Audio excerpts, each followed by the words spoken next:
Hey, Slay! What's up? It's a culture detective here, investigating your favorite movies. And today I'm going to, and yesterday I actually had nail polish on my finger for the first time, so that's really cool. Slay.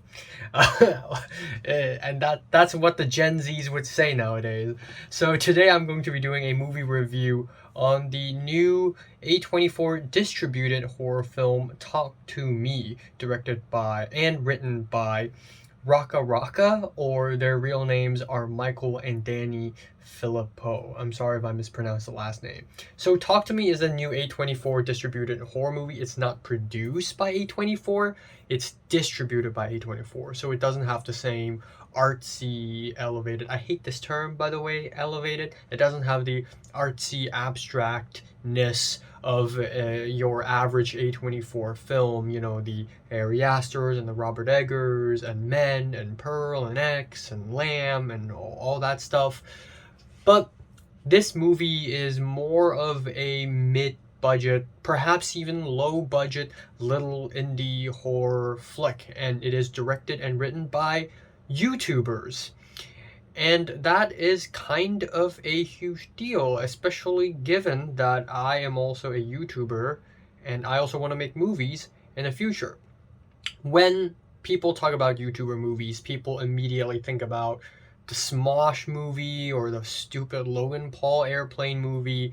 Yeah, it's bad because YouTube is not cinema, and that's true. But then you also have Bo Burnham, who I guess technically isn't really a YouTuber, but he's from Vine, so similar thing. Bo Burnham made 8th grade. And then another lesser known YouTuber, Bite Size Nightmares, made a horror film last year called Skinamarink. David F. Sandberg, aka Pony Smasher, is technically a YouTuber as well. He made Shazam and Lights Out. And Koganada, video essayist, is also technically a YouTuber. He's made 2 films now, notably After Yang.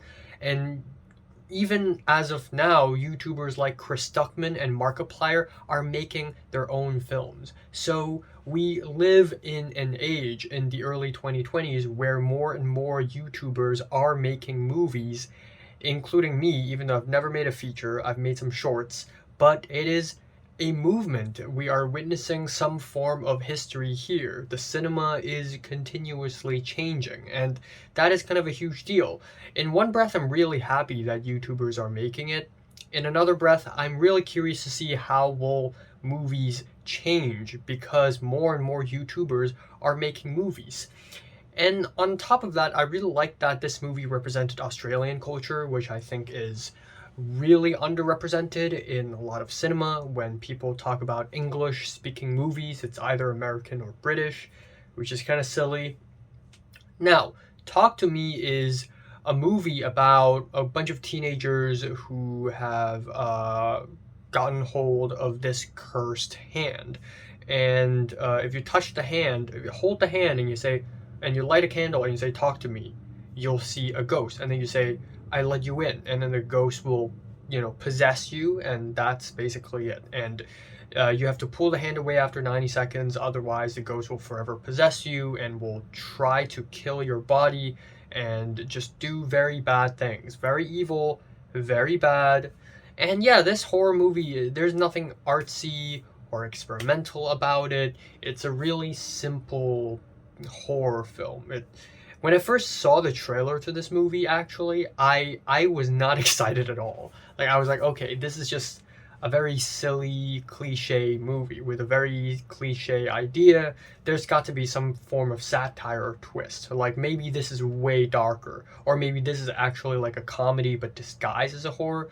But no, it's nothing complicated like that. It is exactly what the trailer marketed out to be. It is just a simple, solid horror movie, and it's pretty well executed. It's a fun watch. It knows what it is and it delivers. You can also kind of tell that YouTubers made this movie because there are so many scenes in this movie where it's really punchy. It has a high pace, high level of energy, and crazy ass sound effects. I mean, I swear to God, 10 years, 15 years later, TikTokers will start making movies and it's going to be I don't even want to imagine what it's going to be like. But I guess I just have to accept it, because that's how the world moves along, the same way YouTubers are making movies now.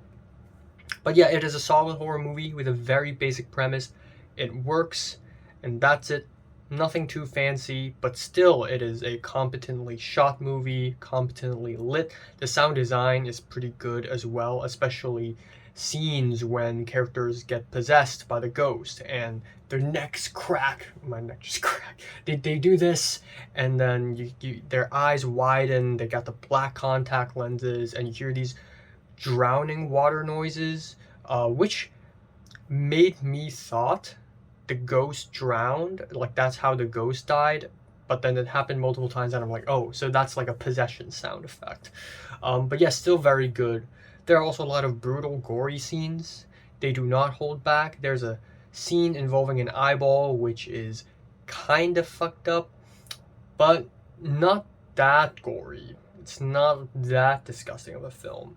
And that's another thing with this movie, is that it's not that scary. I feel like it's way less scarier than it could have been. Like, there are scenes in this movie where it would be really quiet, and the main character, played by Sophie Wilde, who I actually forgot the name of, Mia, she would be walking alone somewhere, and I'll be like, oh my god, this is bad. Like, something's gonna jump out. But no, nothing happens. And it's like, it's way less scary. And it could have been scarier while still making sense, you know, and not relying on jump scares. It just could have been scarier in many ways. And I feel like the story could have gone way darker than this. But also, it's a kind of story idea, because of how cliche and how simple it is. It's really easy to mess up, so it's really easy to turn this movie into a dumb mess. So it's nice that Raka Raka, aka Michael and Danny Filippo, have kept it clean, kept it simple, and made a simple horror movie that's well executed. The performances are amazing as well, really full of energy, and I look forward to whatever they come out with next. Apparently this movie's gonna get sequels. Please don't. But if it does, hopefully it's good, and hopefully more and more YouTubers actually succeed in making it, including me. And another funny thing is, with YouTuber movies, there's still this idea that, oh, YouTuber movies are all really punchy and loud and, you know, clickbaity. But my style is like the opposite of that, and hopefully we see more and more different styles. So that is that. I'm giving the new Talk to Me movie a strong 7 out of 10. So have you watched Talk to Me? Comments below, let me know. Subscribe if you want more, and thanks for watching.